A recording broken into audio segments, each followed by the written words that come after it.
Commander Zekthar had seen battle across 17 star systems. His forearms bore the ceremonial scars of the Vraxian Empire's most decorated warriors. Standing nearly 3 meters tall with chitinous armor that could deflect plasma rounds, he had earned his reputation as one of the most fearsome commanders in the Galactic Fleet. Yet as he stared at the tactical display showing the approaching human vessel, something cold settled in his twin stomachs. The bridge crew of the dreadnought Asterisk Eternal Dominion moved with practiced efficiency around him. Weapon systems hummed to life, shields activated to maximum power, and torpedo bays loaded their most devastating ordnance. This should have been routine. The humans were a young species, barely 3 centuries into space travel. Their technology was primitive by galactic standards, their ships small and fragile-looking. Intelligence reports suggested they had stumbled into faster-than-light travel through pure accident rather than scientific advancement. "Sir, the human vessel is maintaining course," reported Lieutenant Vexin from the sensor station. "No response to our warning transmission." Zekthar's mandibles clicked in annoyance. The humans had been expanding too rapidly, claiming systems that rightfully belonged to the established powers. The Galactic Council had finally authorized military action to put these upstart mammals in their place. This particular human ship had been caught surveying a mineral-rich world in contested space. It would serve as an excellent example. "Ship configuration?" Zekthar asked, settling into his command throne. "Appears to be a standard human exploration vessel, roughly 200 meters in length, minimal armor plating, basic energy weapons. Our scans detect approximately 50 life signs aboard." Vexin's voice carried the confident tone of someone discussing an easy victory. The human ship looked almost pathetic on the main screen. Its hull was a patchwork of different metals, clearly built for function rather than intimidation. Where Vraxian vessels featured elegant curves and artistic flourishes that demonstrated their builders' superiority, this human craft was all sharp angles and practical additions. Sensor arrays, communication dishes, and what appeared to be mining equipment cluttered its exterior. "Open a channel," Zekthar commanded. He would offer them one final chance to surrender before demonstrating Vraxian might. The main screen shifted to show a human female seated in what appeared to be the ship's bridge. She looked young by human standards, with short brown hair and wearing a simple blue uniform. Her species' famous binocular vision focused directly on him with an expression he couldn't quite read. Most species showed immediate fear when confronted by a Vraxian warrior in full ceremonial armor. This human simply waited. "I am Commander Zekthar of the Vraxian Imperial Fleet," he announced, allowing his voice to carry its full intimidating resonance. "You are trespassing in restricted space. Surrender immediately and prepare to be boarded or face the consequences." The human tilted her head slightly. "I'm Captain Sarah Chen of the UES Persistence Asterisk. We're conducting a peaceful scientific survey of this system under the Galactic Exploration Accords. Our mission has been properly filed with the appropriate authorities." "Your authorities hold no power here," Zekthar snarled. "This system falls under Vraxian protection. You will surrender now." Captain Chen leaned back in her chair, and something in her posture changed. The polite diplomatic mask slipped away, replaced by something harder. "Commander, I'm going to give you one chance to reconsider. Turn your ship around and leave us to complete our work. We have no quarrel with the Vraxian Empire." Shocked silence filled the bridge. Zekthar's crew exchanged glances of disbelief. A human from a ship that massed less than 1% of their dreadnought was threatening them. The audacity was almost amusing. "You dare threaten us?" Zekthar's voice rose to a roar that echoed through the bridge. "We are the Vraxian Empire. We have conquered worlds while your species was still learning to make fire. You will surrender or be destroyed." The human captain's expression didn't change. If anything, she looked almost sad. "I tried to warn you, Commander. All stations implement Protocol 7. The transmission cut off, leaving Zekthar staring at the tactical display. The human ship hadn't moved, hadn't powered weapons, hadn't even raised shields. It simply sat there in space like a monument to human arrogance. "Target their engines," Zekthar ordered. "A few plasma bolts should convince them of their error." "Weapons locked on target, sir," came the response from the gunnery station. "Fire!" Twin lances of superheated plasma streaked across space toward the human vessel. The shots were perfectly aimed, designed to cripple rather than destroy. At the last moment, the human ship seemed to flicker slightly, and the plasma bolts passed harmlessly through empty space. "What?" Zekthar surged to his feet. "Sensor officer, report." "Sir, the human vessel appears to have shifted position, approximately 50 meters to starboard. Our targeting systems show no movement, but visual confirms they've relocated." "Impossible. No ship can move that quickly without our sensors detecting it." Before anyone could respond, proximity alarms began screaming throughout the bridge. Zekthar spun to see dozens of new contacts appearing on the tactical display. Small craft, barely larger than fighters, had materialized around their position. But these weren't the crude human vessels from intelligence reports. These ships were sleek, angular, and moving with impossible precision. "Where did they come from?" Zekthar demanded. "Unknown, sir. They weren't on sensors a moment ago. It's as if they just appeared."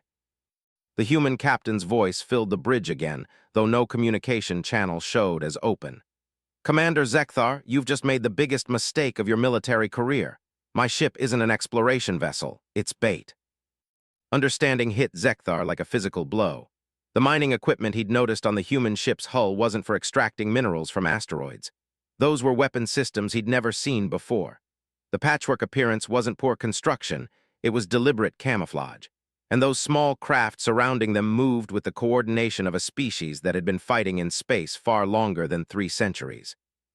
"Sir, we're being scanned by unknown technology," his sensor operator reported, voice rising in panic. "They're penetrating our shields as if they weren't there. I'm reading massive energy buildups across their entire formation." "Return fire, all weapons," Zekthar roared. The Eternal Dominion S weapon systems came alive, hurling destruction in every direction. Plasma bolts, particle beams, and quantum torpedoes filled space with deadly light. Yet the human craft danced between the attacks with an elegance that defied physics. They moved not like ships, but like living creatures, anticipating where the weapons would fire before the triggers were pulled. One of the human fighters broke formation and streaked directly toward the Dreadnought's bridge. Point defense systems tracked it, firing a concentrated barrage that should have vaporized any craft smaller than a cruiser. The human ship flew straight through the weapon's fire without slowing, its hull somehow deflecting energies that could crack a moon. "Impossible," breathed Lieutenant Vexin. "Nothing can withstand our point defense grid." The human fighter reached optimal range and fired a single shot. Not the crude kinetic projectile Zekthar had expected, but a beam of energy that seemed to bend space itself. It struck the Dreadnought's primary shield generator, and instead of the expected explosion, the massive defensive system simply ceased to exist. No debris, no secondary explosions, it was there one moment and gone the next. "Shields down," someone screamed from across the bridge. "How is this possible?" Zekthar stared at his tactical display as it showed their defenses failing one by one. Each human craft fired only once before moving to its next target. Each shot removed a critical system with surgical precision. "Our intelligence said they were primitives." Captain Chen's image appeared on the main screen again, though her ship still showed no active communication systems. Behind her, Zekthar could see what he now realized was the most advanced military command center he'd ever witnessed. Holographic displays showed real-time tactical information that his own systems couldn't match. Human crew members moved with the deadly efficiency of a species born for war.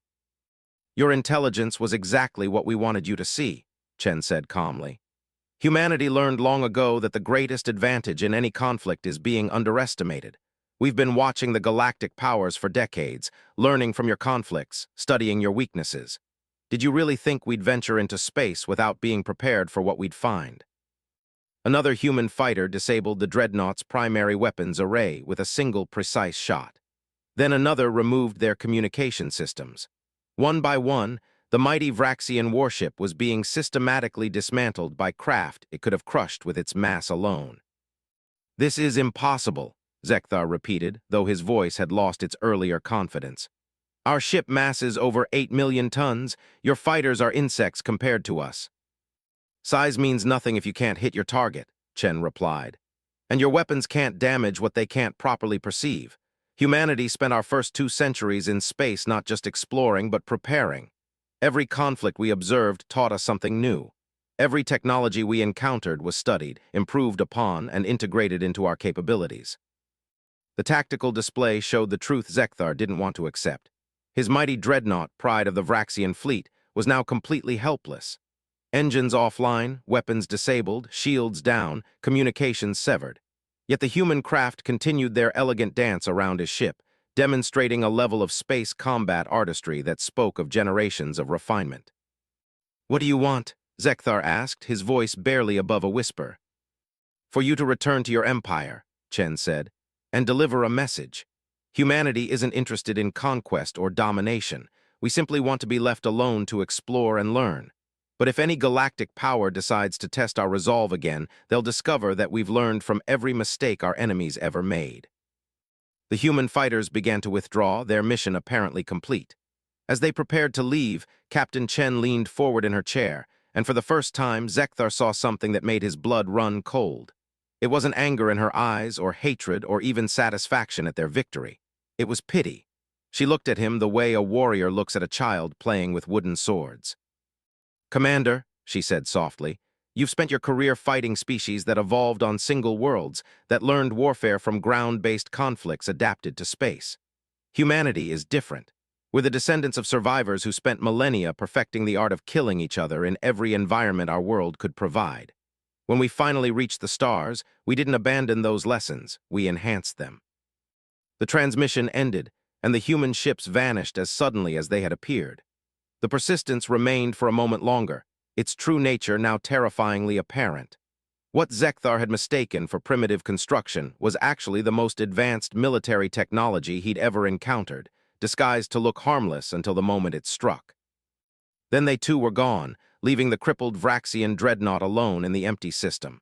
Emergency power flickered to life, and damage control teams began their desperate work to restore basic functionality. But Zekthar barely noticed the activity around him. He remained frozen in his command throne, staring at the empty space where the human ships had been. For the first time in his long military career, Commander Zekthar had encountered something that truly terrified him. Not the humans' superior technology, though that was frightening enough. Not their tactical brilliance, though that had been masterfully demonstrated. What terrified him was the realization that humanity had been preparing for this moment for centuries, watching and learning and waiting for someone to make the mistake he had just made. The galaxy had been playing a game whose rules they thought they understood. But humanity had been playing an entirely different game, one where the stakes were far higher and the consequences far more permanent than anyone had realized. As repair crews worked frantically around him, Zekthar began composing the report that would change everything the Vraxian Empire believed about the young species from the third planet of an unremarkable yellow star. A species that had just taught him what real fear felt like. Admiral Korthak's ceremonial armor gleamed under the harsh lights of the Vraxian High Command chamber as he read Commander Zekthar's report for the third time. Each reading made the situation seem more impossible, yet the evidence was undeniable. The asterisk Eternal Dominion sat in dry dock, her hull scarred with precision cuts that no known weapon could have made. Entire sections of the ship had been surgically removed without damaging adjacent systems, a feat that required technology beyond current galactic understanding. "Impossible," growled General Thexmer, his scarred carapace showing the results of 100 ground campaigns. "A single human vessel defeating our most advanced dreadnought? The report must be fabricated." Around the circular chamber, the 12 members of the Vraxian War Council shifted uneasily in their seats. These were the Empire's most experienced military minds, veterans who had crushed rebellions and conquered star systems. Yet Zekthar's account had shaken them all, not because they believed it, but because they couldn't afford to dismiss it entirely. "The damage patterns are real," Admiral Korthak replied, activating a holographic display that showed the crippled dreadnought. "Our best engineers have examined every cut, every disabled system. Whatever weapons the humans used, they operate on principles we don't understand. Each shot removed exactly what was targeted without causing collateral damage. That level of precision suggests technology centuries ahead of our own. Or Commander Zekthar is a coward who disabled his own ship rather than face court-martial for incompetence," General Thexmer snarled. Several council members clicked their mandibles in agreement. The chamber fell silent as the massive doors groaned open. Emperor Vorthan entered with measured steps, his ancient carapace bearing scars from conflicts that predated most council members' births. At nearly 4 meters tall and massing close to 800 kilograms, he was the largest Vraxian any of them had ever seen. His presence commanded absolute respect, and his strategic mind had built their empire across 30 star systems. "Show me," the Emperor commanded, settling into the throne that dominated one end of the chamber. Admiral Korthak activated the complete tactical recording from the Asterisk Eternal Dominion. The Council watched in stunned silence as the events unfolded exactly as Zekthar had described. The human ships appeared from nowhere, moved with impossible grace, and systematically dismantled their mightiest warship without taking a single hit in return. "Replay the moment they appeared," Emperor Vorthan ordered. The hologram reset, showing empty space around the dreadnought one moment and dozens of human craft the next. No emergence signatures, no distortion fields, no energy readings that would indicate ships dropping out of hyperspace. They simply existed where they hadn't a moment before. "Stealth technology," suggested Admiral Korthak, "perhaps more advanced than our sensors could detect." "No," the Emperor's voice carried absolute certainty. "I have seen stealth systems across the galaxy. Ships using such technology must still exist in normal space. They simply avoid detection. These human vessels appear to have been existing somewhere else entirely until they chose to engage." General Thexmer leaned forward, his 4 arms spread wide in disbelief. "What are you suggesting, my lord? That they can step outside reality itself?" "I'm suggesting we know nothing about human capabilities," Emperor Vorthan replied. "Look at their weapon systems. Each shot precisely removes what it targets without explosion, heat dispersion, or energy waste. That's not advanced technology. That's technology that operates by completely different rules than anything we've encountered." The Council studied the recording as human fighters danced between plasma bolts that should have vaporized them. Their movements defied physics, turning at angles that should have crushed their occupants with gravitational force. Yet they flew as if mass and momentum were merely suggestions rather than universal laws. "Perhaps," suggested Admiral Korthak carefully, "we should reconsider our expansion into human space." The silence that followed was deafening. The Vraxian Empire had never retreated from any challenge. Their military doctrine was built on overwhelming superiority and the absolute certainty that their technology and tactics were unmatched. To suggest avoiding conflict with a species barely 3 centuries into space travel was tantamount to admitting weakness. "Unacceptable," General Thexmer declared. "We are the Vraxian Empire. We do not flee from primitives who stumbled into space travel through accident. These primitives just disabled our most advanced warship without losing a single craft," Admiral Korthak pointed out. "Perhaps our intelligence regarding their capabilities was incorrect." Emperor Vorthan raised one massive arm, and the chamber fell silent. His ancient eyes studied the tactical display with the patience of someone who had spent centuries analyzing enemy capabilities.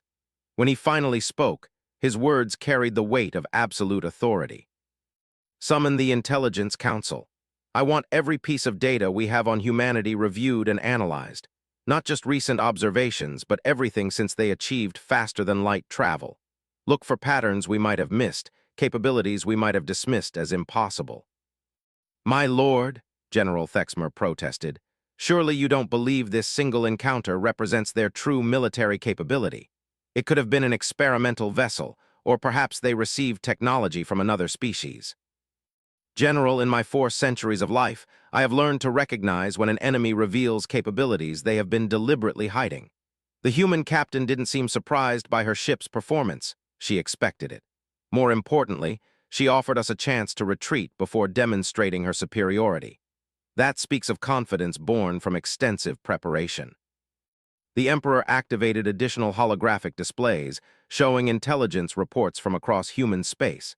Exploration vessels surveying systems at the edge of established territories, trade missions establishing relationships with minor species, scientific expeditions studying galactic phenomena, all appearing peaceful, routine, unthreatening.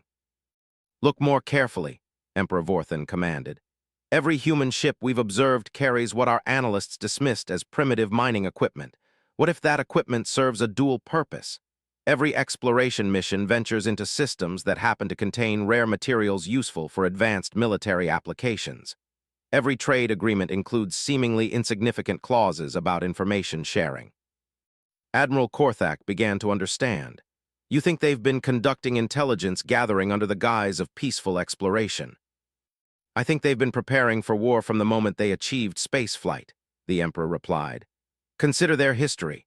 Humanity spent thousands of years locked in constant conflict on a single world. They developed weapons capable of destroying their own planet, then chose not to use them. That level of restraint suggests strategic thinking far beyond what we've credited them with.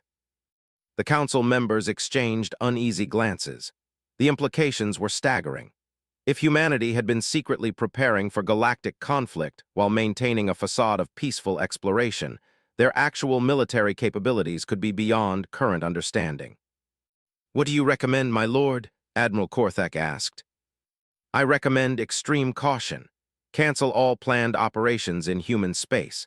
Withdraw our patrol fleets to defensive positions, and begin developing new tactical doctrines based on the assumption that everything we think we know about human capabilities is wrong." "Withdrawal?" General Thexmer's voice rose in outrage. "My lord, such action would be seen as weakness by every species in the galaxy. Our enemies would interpret it as an invitation to test our resolve." "Better to appear weak than to discover too late that we actually are weak," Emperor Vorthan replied coldly. "General, you've spent your career fighting ground campaigns against species that evolved on worlds similar to our own. You understand conquest, occupation, traditional warfare. But this recording suggests we're facing something entirely different." The Emperor gestured to the holographic display showing human fighters performing impossible maneuvers. "These ships move as if they were designed by a species that learned warfare in 3 dimensions from the beginning.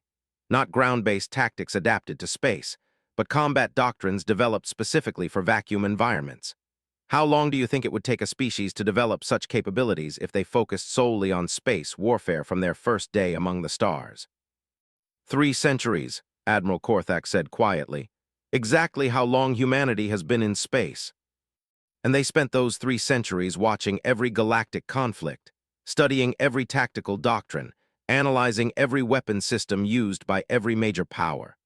While we were congratulating ourselves on our technological superiority, they were learning from our mistakes and developing countermeasures for our strategies." The chamber fell silent as the full scope of the situation became clear. Humanity hadn't stumbled into space travel through accident. They had been deliberately preparing for this moment for generations. Their apparent technological primitiveness was camouflage, their peaceful exploration missions were intelligence-gathering operations, and their scattered colonies were likely forward military positions. "The question," Emperor Vorthan continued, "is what they intend to do with their hidden capabilities. Captain Chen offered us the opportunity to withdraw peacefully. That suggests they're not interested in conquest, at least not yet.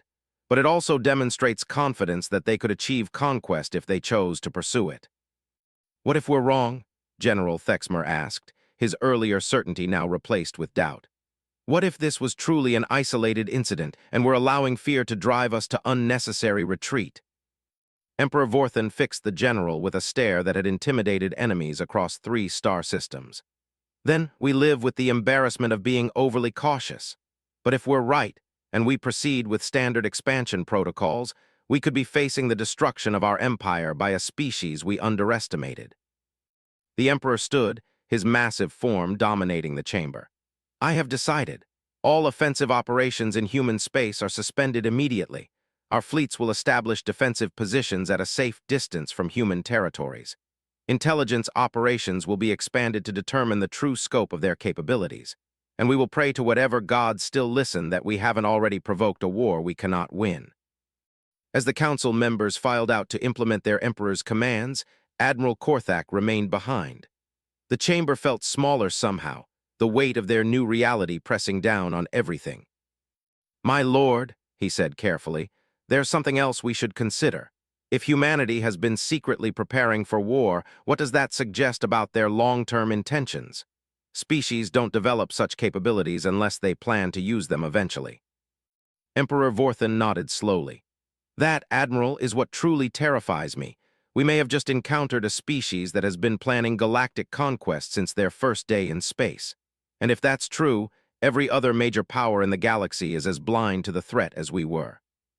The holographic display still showed the human fighters dancing between weapons fire that should have destroyed them. Beautiful, deadly, and utterly beyond current understanding. Somewhere in human space, similar craft were undoubtedly preparing for whatever came next. And for the first time in his long military career, Emperor Vorthan wasn't certain his empire would survive the encounter. 3 months after the incident with the Eternal Dominion asterisk, the first intelligence reports began arriving at Vraxian High Command. What they contained would have been dismissed as fantasy if not for the meticulous verification protocols demanded by Emperor Vorthan. Intelligence Director Yextal had deployed the Empire's most experienced agents across human space, with orders to observe and report everything, no matter how insignificant it might seem. The truth they uncovered was far worse than anyone had imagined. Director Yextal to the High Command Chamber, echoed through the corridors of the Imperial complex. The summons carried unusual urgency, and within minutes the War Council had assembled. Emperor Vorthan took his place on the throne, nodding the visible tension in his intelligence director's posture. "Speak," the Emperor commanded. Yextal activated the chamber's central holographic display, showing a three-dimensional map of human space. At first glance, it appeared exactly as previous intelligence had suggested: scattered colonies connected by trade routes, exploration vessels pushing into unclaimed systems, a young species still learning to navigate galactic politics.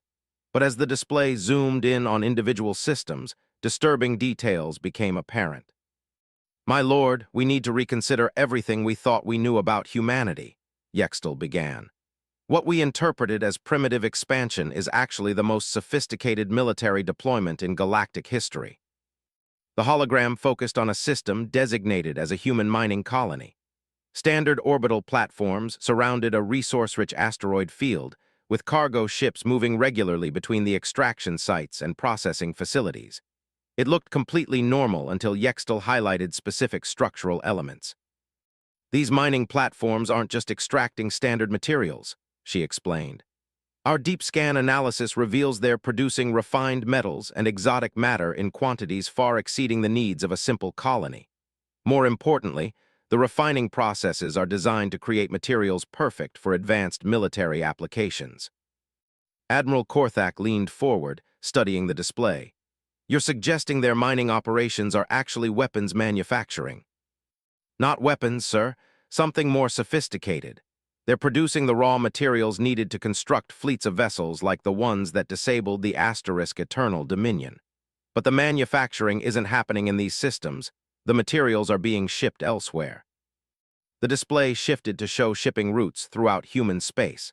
What initially appeared to be random cargo movements revealed a pattern when analyzed over time.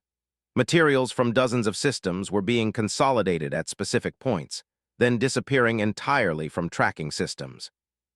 "Where are the materials going?" General Thexmer demanded. "That's where the situation becomes truly alarming," Yextal replied. "Our agents have identified at least 30 systems where human cargo ships regularly transit but leave no sensor signatures afterward. These ships are carrying massive quantities of military-grade materials into systems that appear completely empty." Emperor Vorthan's eyes narrowed. "Empty systems?" "Yes, my lord. No planets, no stations, no detectable activity. But our most experienced agents report gravitational anomalies suggesting the presence of massive artificial structures. Structures that exist but somehow remain invisible to all known sensor technology." The implication sent a chill through the assembled council. Humanity had been constructing secret military installations on a scale that dwarfed anything attempted by established galactic powers. Worse, they had developed stealth technology so advanced that their facilities couldn't even be detected directly. "How many systems?" the Emperor asked quietly. "We've identified 30 confirmed sites, but analysis of shipping patterns suggests there may be over 100 hidden installations throughout human space. If our calculations are correct, humanity has been constructing a military infrastructure that could support fleets numbering in the thousands of vessels." The chamber fell silent. 1,000 ships with capabilities similar to those that had defeated the Eternal Dominion represented a force that could challenge every major galactic power simultaneously. "Show me their defensive positions," Emperor Vorthan commanded. The hologram shifted again, this time displaying the borders of human space. Where intelligence had previously identified simple patrol routes and early warning stations, the enhanced analysis revealed something far more sophisticated. Every approach to human territory was monitored by detection grids so advanced they could track individual ships from several star systems away. More concerning, these detection grids were protected by defensive installations that had somehow escaped all previous scans. "They've been watching us," Admiral Korthak said with growing alarm. "Every ship we've sent into their territory, every intelligence mission, every diplomatic contact, they've been tracking all of it." "It gets worse," Yextel continued. "Our analysis of human communication patterns suggests they've been monitoring galactic communications networks for decades, not just intercepting messages, but analyzing everything from military communications to civilian entertainment broadcasts. They know more about our capabilities than we know about our own." General Thexmer stood abruptly, his massive frame trembling with rage. "Are you telling me that this primitive species has been spying on the entire galaxy while we treated them as harmless explorers?" "General, they're not primitive. That was the deception. Every piece of technology we observed, every seemingly crude solution they employed, every apparent limitation in their capabilities, it was all carefully crafted to make us underestimate them." The display showed examples of human technology that intelligence had previously dismissed. Ships that appeared to use simple fusion drives actually incorporated propulsion systems that could manipulate space-time itself. Communication arrays that seemed primitive actually tapped into subspace frequencies that allowed instantaneous contact across galactic distances. Defensive systems that looked like basic energy shields could apparently deflect weapons that operated on principles beyond current understanding. "How is this possible?" Admiral Korthak asked. "Our intelligence network is the most sophisticated in the galaxy. How could we have missed deception on this scale?" "Because they weren't just hiding their capabilities from us," Yextel replied. "They were actively feeding us false information. Every human ship our agents observed was designed to appear primitive. Every technology demonstration was carefully limited to show only basic capabilities.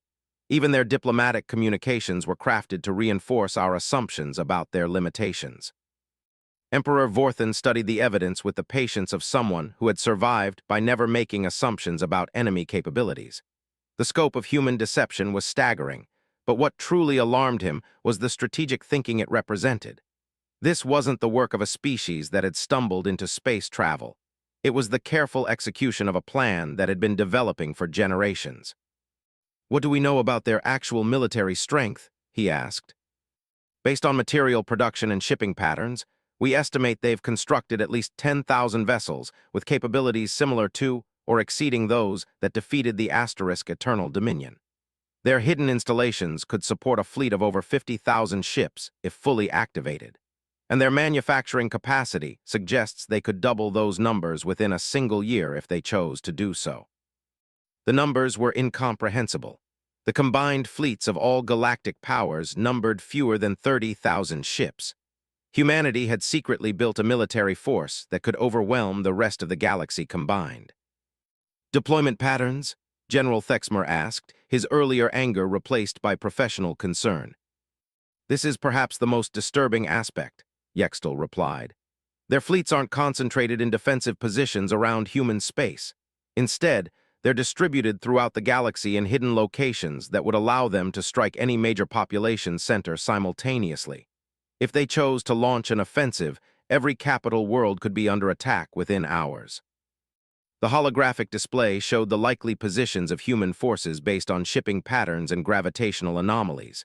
Strike forces positioned near Vraxian space, Thalan territory, Zephyrian worlds, and the homeworlds of every other major power.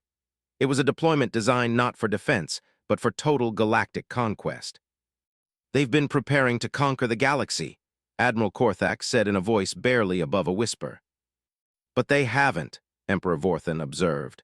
"Why? If they possess this overwhelming advantage, why maintain the deception? Why continue pretending to be a minor exploratory species?" Yextel activated a final display showing human communication intercepts. "Our analysis suggests they're waiting for something. Recent communications indicate increased activity around their hidden installations, accelerated production schedules, and what appears to be final preparations for a major operation. Final preparations for what? General Thexmer demanded. We don't know, but based on the scale of their preparations and the timing of increased activity, our analysts believe humanity is preparing to reveal their true capabilities within the next 6 months. Whether that revelation takes the form of diplomatic announcement or military action depends on factors we can't currently assess. Emperor Vorthan rose from his throne, his ancient mind processing implications that stretched far beyond military strategy. Humanity had spent centuries preparing for this moment, while every galactic power remained blind to their true nature. They had built a military force capable of conquering the galaxy while maintaining perfect operational security. Most importantly, they had demonstrated restraint that suggested strategic thinking beyond anything previously encountered. Recommendations, he asked. Immediate diplomatic contact with every major galactic power, Yextel replied. If humanity does intend conquest, our only hope lies in coordinated response. Individually, none of us possess the strength to resist them. Together, we might be able to negotiate acceptable terms. And if they don't intend conquest, Admiral Korthak asked. Then we pray they never change their minds, Emperor Vorthan said grimly. Because once they reveal their true capabilities, the balance of power in this galaxy will shift permanently. Everything we've built, every alliance we've forged, every assumption we've made about galactic politics will become irrelevant. The Emperor looked around the chamber at his most trusted advisors. These were military minds that had conquered star systems and built an empire spanning 30 worlds. Yet they now faced an enemy that had outmaneuvered them so completely that defeat was assured before they had even realized a conflict existed. Begin immediate diplomatic contact with the Galactic Council, he commanded. We need to warn them about what we've discovered before it's too late, and pray that humanity's intentions are more benevolent than their capabilities suggest. As the Council dispersed to carry out their Emperor's orders, Yextel remained behind to compile additional intelligence reports. Each new piece of information made the situation seem more hopeless. Humanity hadn't just been preparing for war, they had been preparing for absolute victory. The only question was whether they intended to use their overwhelming advantage for conquest or for something even more profound. Somewhere in hidden installations throughout the galaxy, human forces waited for orders that would determine the fate of every sentient species among the stars. And for the first time in galactic history, the established powers found themselves completely at the mercy of a species they had dismissed as primitive newcomers to space travel. The emergency session of the Galactic Council had been called within hours of receiving Emperor Vorthan's intelligence briefing. Representatives from 17 major civilizations gathered in the Grand Chamber on Neutral Nexus Station, their usual political posturing replaced by barely concealed panic. The holographic evidence presented by Vraxian Intelligence Director Yextel had shattered every assumption about galactic power structures. Council Speaker Zorvak, a towering crystalline being from the Resonance Collective, struggled to maintain order as delegates voiced their disbelief and terror in equal measure. The chamber's acoustics, designed to handle the vocal ranges of dozens of species, echoed with sounds that ranged from the subsonic rumbles of the massive Titan delegates to the ultrasonic shrieks of the diminutive Whisper folk. Order, we must have order, Speaker Zorvak's harmonic voice cut through the chaos. The evidence presented by the Vraxian Empire has been verified by our own intelligence networks. We must address this crisis with unity, not panic. Ambassador Thrain of the Confederated Worlds slammed one of her 6 arms against her speaking platform. Her species had been among the first to encounter humanity, establishing what they believed were profitable trade relationships. This is impossible. We've been working with humans for over 50 years. They're merchants and explorers, not some hidden military power. That was precisely their intention, replied Ambassador Korthak, the Vraxian representative. Every interaction was carefully crafted to reinforce our assumptions about their limitations. We now believe human psychology is specifically adapted for long-term deception and strategic misdirection. The main display activated, showing the compiled intelligence from across the galaxy. What had once appeared to be innocent human expansion now revealed itself as the most sophisticated military deployment in galactic history. Mining colonies that were actually weapons factories. Trade routes that were supply lines for hidden fleets. diplomatic missions that were intelligence-gathering operations. The scope of their deception spans centuries, Korthek continued. While we congratulated ourselves on peaceful relations with this young species, they were systematically analyzing our weaknesses and preparing countermeasures for every military doctrine we possess. Representative Nexler of the ancient hegemony, whose species had dominated the galaxy for millennia before retreating into isolation, spoke for the first time in decades. Her voice carried the weight of eons, and when she spoke, even the most aggressive delegates fell silent. "We have encountered this before," she said slowly. "Long ago, when our empire spanned half the galaxy, we made contact with a species that seemed primitive and harmless. They too presented themselves as peaceful explorers, interested only in trade and knowledge. We learned too late that they had been studying us for generations, preparing for the moment when they would reveal their true nature."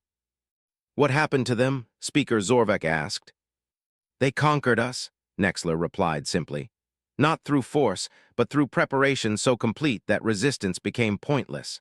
By the time we realized their true capabilities, they controlled every system we thought was ours.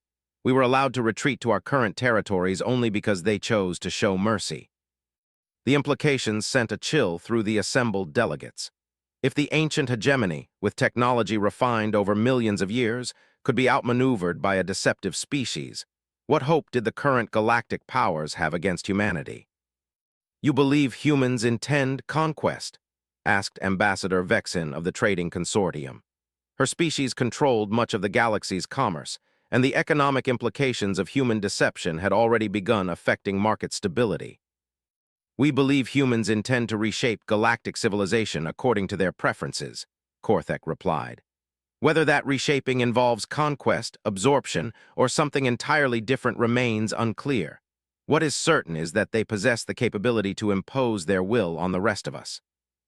The display shifted to show human fleet positions throughout the galaxy.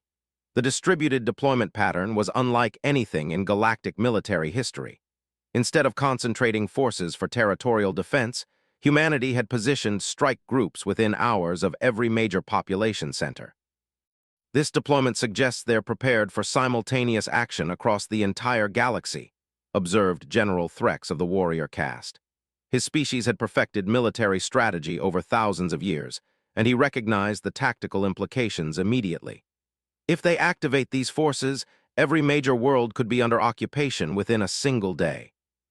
"But they haven't acted," pointed out Ambassador Thrain. "If they possess this overwhelming advantage, why maintain the deception? Why continue pretending to be a minor power?" The question had haunted every intelligence analyst across the galaxy. Humanity's restraint was perhaps more alarming than their hidden strength. Species that developed such overwhelming military advantages typically used them immediately. The fact that humans had maintained their deception for decades suggested strategic thinking on a scale that defied understanding. "Perhaps," suggested Ambassador Kextel of the Scientific Union, "they're waiting for optimal conditions. Our analysis indicates increased activity at their hidden installations, accelerated production schedules, and what appears to be final preparations for a major operation." "Final preparations for what?" demanded General Threx. Before anyone could respond, the chamber's emergency communication system activated. A human face appeared on the main display, not through any channel the Council had opened, but somehow accessing their supposedly secure communication network directly. The woman appeared to be in her 40s, with graying hair and the confident bearing of someone accustomed to command. She wore a simple uniform marked with insignia none of the delegates recognized. Behind her, they could see what appeared to be the most advanced command center any of them had ever witnessed. "Members of the Galactic Council," she said calmly, "I am Admiral Sarah Chen, commander of the Human Defense Initiative. I apologize for interrupting your session, but recent events have made it necessary to clarify certain misconceptions about my species." The chamber erupted in chaos. Security protocols activated automatically, but the human transmission continued unaffected. Every attempt to block the signal failed, demonstrating technological capabilities that exceeded even the most advanced galactic systems. "How are you accessing our communication grid?" Speaker Zorvak demanded, his harmonic voice vibrating with alarm. "The same way we've been monitoring galactic communications for the past 60 years. Admiral Chen replied matter-of-factly. "Your networks were never as secure as you believed. We've been listening to everything: military communications, diplomatic exchanges, intelligence briefings, including this session." The revelation that humanity had been monitoring their most classified communications sent waves of terror through the assembled delegates. Every military secret, every diplomatic strategy, every intelligence operation had been compromised for generations. "You've been spying on us," accused Ambassador Thrain. "We've been protecting ourselves," Admiral Chen corrected. "When my species achieved faster-than-light travel, we discovered a galaxy full of civilizations with military capabilities that could have exterminated us without effort. Rather than announce our presence and hope for peaceful relations, we chose to observe and prepare." "Prepare for what?" General Threx growled. "For this moment," Admiral Chen replied. "For the day when galactic powers would inevitably view human expansion as a threat and decide to take action against us. We've been studying your conflicts for decades, learning from every tactical doctrine, every weapon system, every strategic philosophy employed by every major civilization." The display behind Admiral Chen activated, showing tactical analyses of every major galactic power. Ship designs, weapon capabilities, defensive systems, strategic doctrines, everything had been studied, analyzed, and cataloged. Worse, the displays showed detailed countermeasures for every military system in galactic use. "You've been preparing to fight all of us," Speaker Zorvak observed. "We've been preparing to survive contact with any of you," Admiral Chen clarified. "Human history is filled with examples of advanced civilizations destroying less developed ones through casual contact. We refuse to allow that to happen to us." "But you don't have to fight us," Ambassador Thrain said desperately. "We can coexist peacefully. Trade relationships, diplomatic exchanges, mutual cooperation, we can find ways to benefit everyone." Admiral Chen's expression softened slightly. "Ambassador Thrain, your people have been exemplary partners. Many of the relationships we've built over the past decades have been genuinely positive, but recent events have forced us to reconsider our long-term strategy." "What events?" demanded Korthek.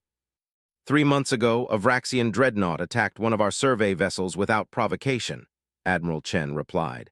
"The attack was unprovoked, launched against a ship conducting lawful scientific research.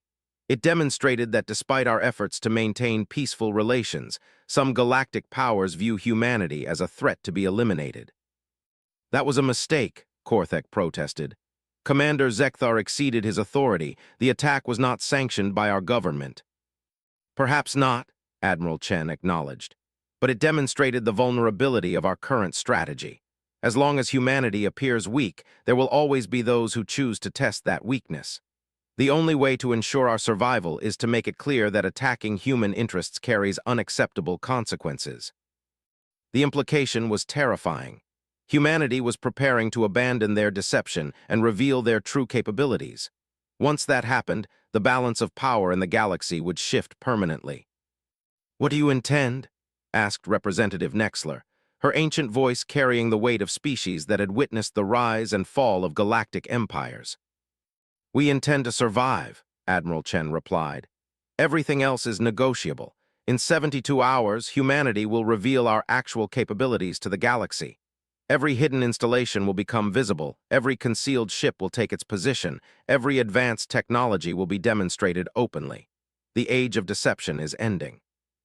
"And then," Speaker Zorvak asked, "and then we discover whether galactic civilization can adapt to the presence of a species that refuses to be conquered, enslaved, or exterminated.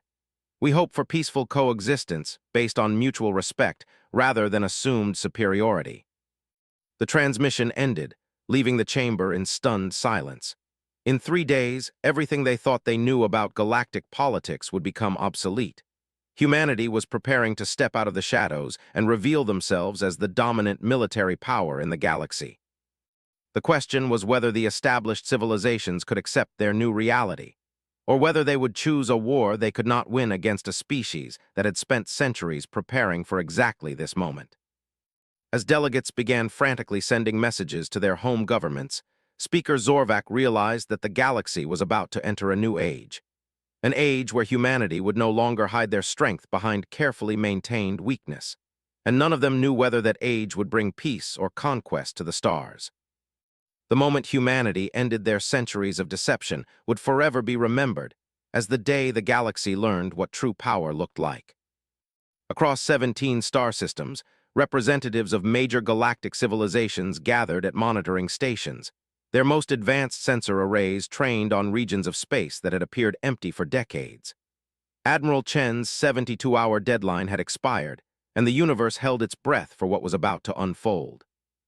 Emperor Vorthan stood in the primary observation deck of the Vraxian flagship Immortal Judgment Asterisk, surrounded by the Empire's most senior military officials. Every ship in the Vraxian fleet had been positioned at a safe distance from human space, their weapon systems powered down in accordance with explicit instructions from humanity. The Emperor's ancient eyes were fixed on the tactical display, showing what had once been empty space at the edge of human territory. "My lord," Admiral Korthak reported, his voice tight with anticipation, "our deepest scans still show nothing in the target zones." "Patience," Emperor Vorthan replied. "If humanity wanted us to detect their installations before this moment, they would have allowed it long ago." Similar scenes played out across the galaxy. The emergency monitoring station established by the Galactic Council buzzed with activity as representatives from dozens of species waited to witness humanity's revelation. Ancient beings who had thought they understood the limits of technology prepared to have their assumptions shattered.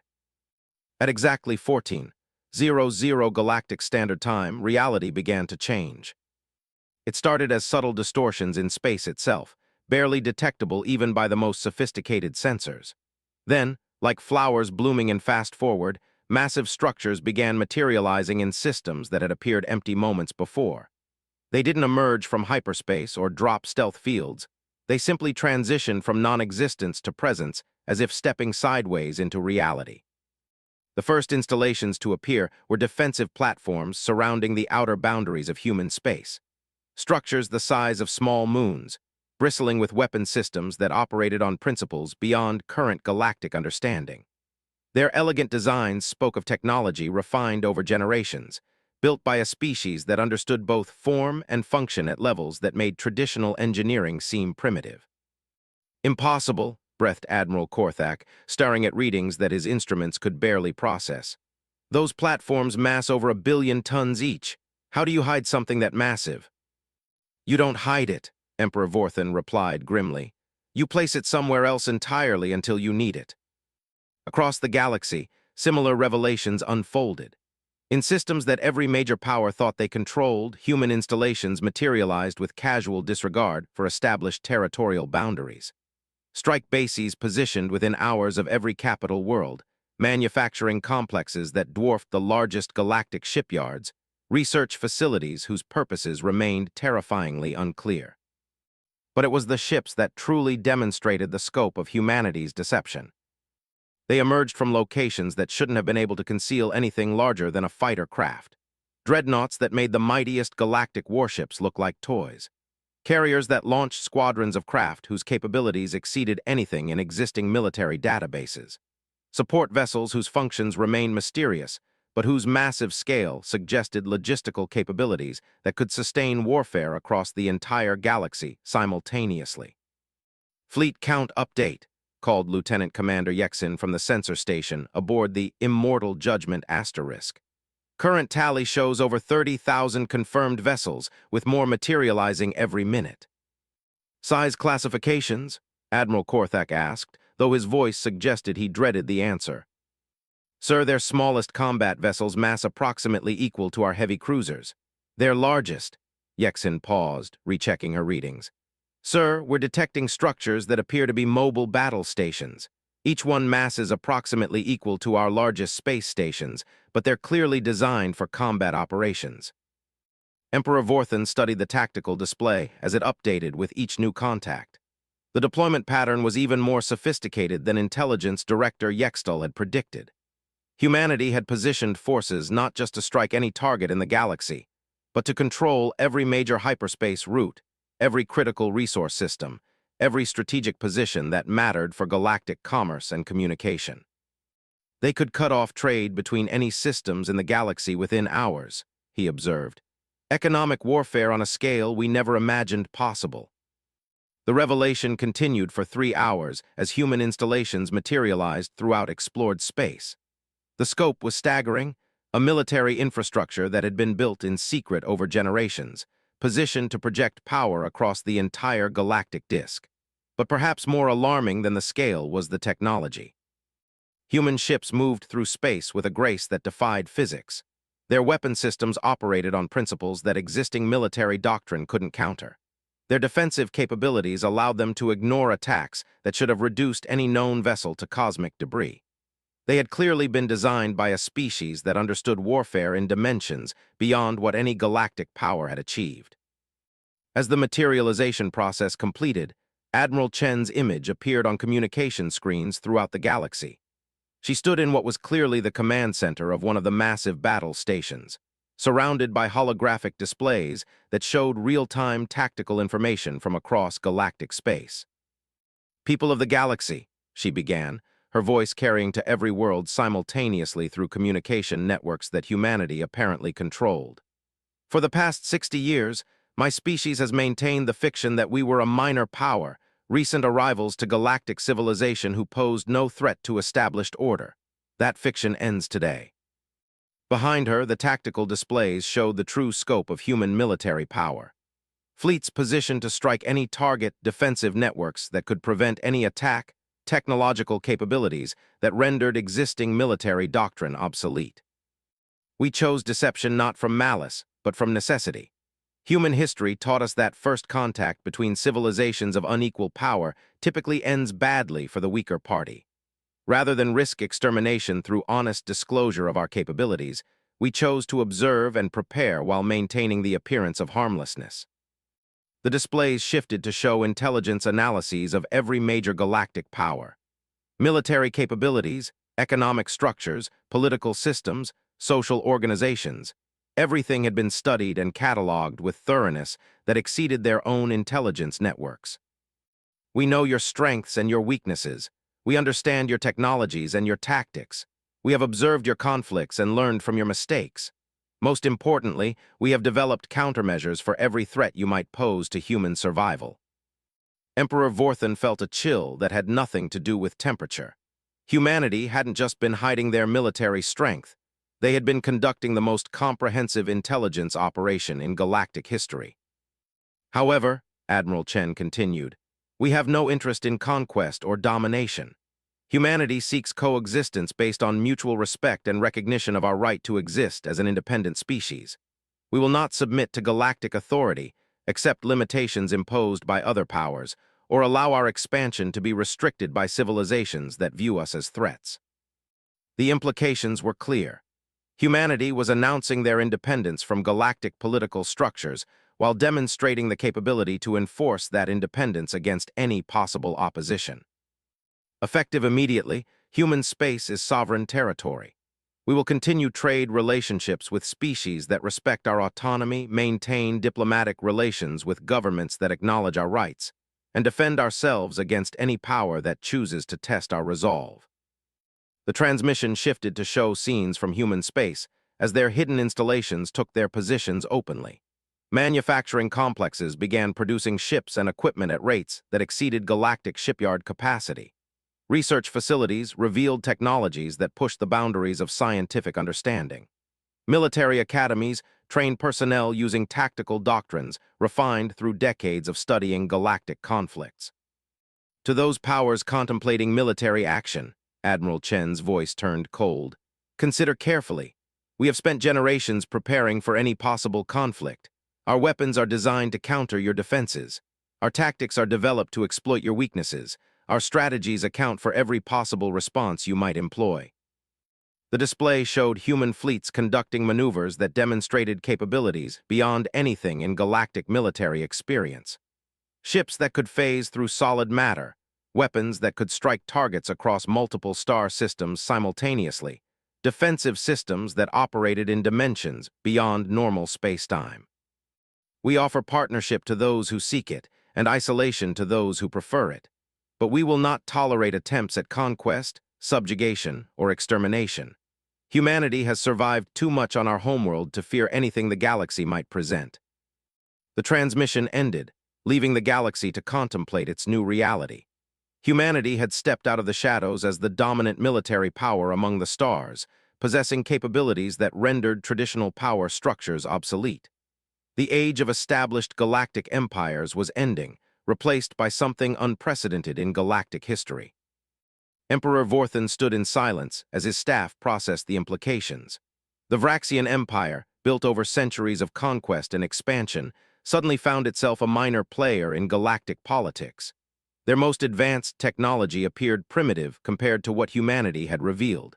Their military doctrine was obsolete against opponents who had studied every possible counter-strategy. "Orders, my lord," Admiral Korthak asked quietly. "Begin immediate diplomatic contact with human authorities," the Emperor replied. "Our empire survives through adaptation, not stubborn resistance to superior force. If humanity desires peaceful coexistence, we will demonstrate that such coexistence serves their interests as well as ours." Across the galaxy, similar decisions were being made as civilizations confronted the reality that everything had changed. Some, like the Vraxian Empire, chose pragmatic acceptance of the new order. Others retreated into defensive positions, hoping to avoid contact with the new galactic power. A few, driven by pride or fear, began making preparations for conflicts they could not win. But on monitoring stations throughout explored space, intelligent beings stared at displays showing human installations that had appeared from nowhere, fleets that moved like living creatures, and technologies that operated by rules beyond current understanding. They watched and learned what Commander Zekthar had discovered months earlier when he faced Captain Chen and her seemingly primitive survey vessel. They learned what real fear felt like when confronted by a species that had spent centuries preparing for this exact moment. A species that had studied every possible threat and developed overwhelming countermeasures while maintaining perfect operational security. A species that had just announced to the galaxy that the age of human deception was over, and the age of human supremacy had begun. In the depths of space, human ships continued their eternal patrol, no longer hiding their presence or their purpose. They moved with the confidence of apex predators who had finally revealed themselves to a galaxy that had never suspected their true nature. The hunt for galactic dominance was over before it had begun. Humanity had already won, not through conquest, but through preparation so complete that opposition had become pointless. The galaxy would learn to live with its new reality, or discover what happened to species that chose to test humanity's resolve. Either way, the universe had entered a new age, one where the descendants of a small blue planet held the power to determine the fate of civilizations across the stars.